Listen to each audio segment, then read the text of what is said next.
ప్రభు ఏం మాయ చేశావేతో టాలీవుడ్ లో అడుగుపెట్టి దూకుడు, బృందావనం లాంటి చిత్రాలతో కుర్రాళ్ల మెదడులో అరే ఎవర్రా ఈ పిల్ల ఇంత కత్తిలా ఉంది అని మెంటలెక్కించి తర్వాత ఈగా అనే చిత్రంలో కుర్రాళ్లలో లావా లావా లావా గుండెలో లావా పొంగించి ఇప్పుడు నిర్మాతగా మారి శుభం అనే చలనచిత్రంతో మాస్టర్ హర్షిత్, చిన్నారి శ్రియా కొంతం, చరణ్ పెర్రి, శాలిని కొండే, పూడి, శ్రావణి, గవిరెడ్డి శ్రీనివాస్ రెడ్డి వీళ్ళతో పాటు వంశీధర్ అనే ఒక మహానటుని కూడా ఇంట్రొడ్యూస్ చేస్తుంది.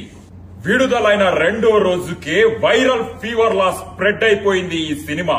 చూసిన వాళ్ళందరూ mouth to mouth talk spread చేస్తూ ఈ సినిమా చూడకపోతే చావడమే బెటర్ అని టాక్ స్ప్రెడ్ చేస్తున్నారు. రివ్యూవర్స్ అందరూ పిచ్చెక్కిపోతుంది, మళ్ళీ మళ్ళీ చూస్తున్నాము, ఇంటికి వెళ్లాలనిపించట్లేదు, థియేటర్ వదిలి వెళ్లాలనిపించట్లేదు. దాంతో పాటు విపరీతంగా వైరల్ అవుతుంది వీళ్ళ హుక్ స్టెప్. వీళ్ళందరూ సింక్ లో లేకుండా తప్పుగా పిచ్చి పిచ్చిగా అర్థం పడతం లేనట్టు చేస్తున్నారు ఈ హుక్ స్టెప్. ఇలా చేతి పెట్టి నడ్డి రుద్దుకుంటూ పాలు నీల బంధం ఇది జన్మ జన్మల బంధం, పువ్వు తేనెల బంధం. ఈ థాట్ వెనక ఒక క్రియేటివ్ హెడ్ ఉన్నాడు. ఆయన ఎవ్వరికి కనిపించడు, ఎవ్వరు చూడలేరు ఆయన్ని, ఎక్కడికి రారు. ఆయన పేరే రాజ్. వచ్చాడా?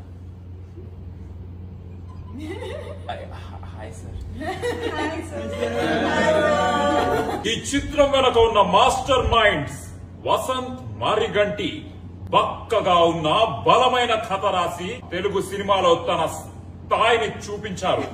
ఆ బలమైన కథని ఇంకా బలంగా తయారు చేసిన ప్రవీణ్ ఖండిరేగుల తన అద్భుతమైన స్పీచ్ తో జనాలను స్పీచ్లెస్ చేశాడు.